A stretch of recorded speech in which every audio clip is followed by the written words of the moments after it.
Matur gawing panuwun Raden. Dene kula sampun pinaring ngantos tenger tambak gangking. Ya tambak gangking.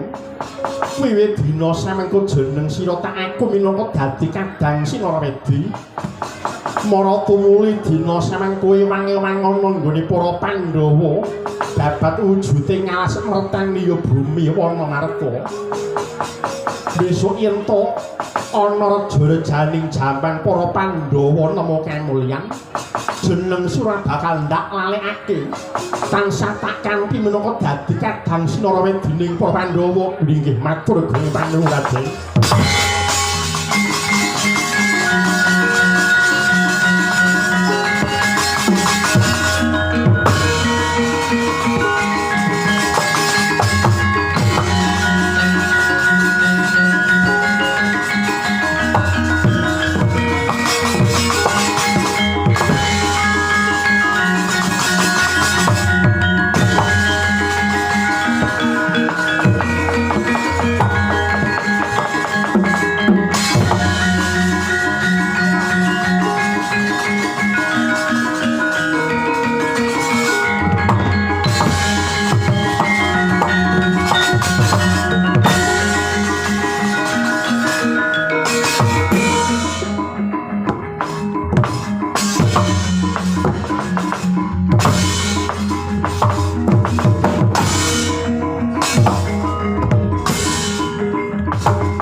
Sena tumuli luwih ana Dimas. Sumengga sewa para yayi.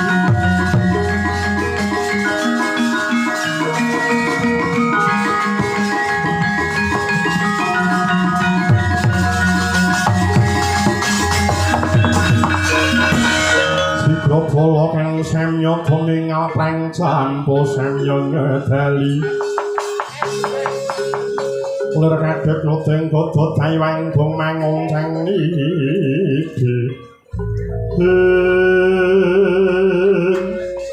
barep kakangku Bratasena kepiye aja ngrigel-ngrigel ning nggonku mateni kewan galak telu wujute banteng iki sebab banteng telu iki sing nggo godhong nggonku babat wujute ngalas mrotani ya wana marga.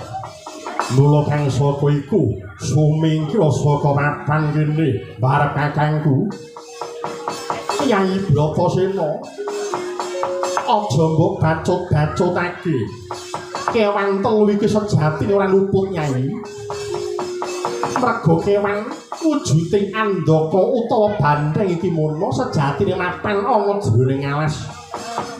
Mongko yen to ditung sejatine mono sing ganggu gawe iki mono sing adi. Sing tegese sing adi wis lakon ora arek papan para kewan galak kang mapan ana jroning wana iki. Mul kang saka iku mara coba andaka utawa banteng telu iki tumuli lumarana Dimas. Sebab arep dikaya ngapa lan kepiye sing ngarani kewan kuwi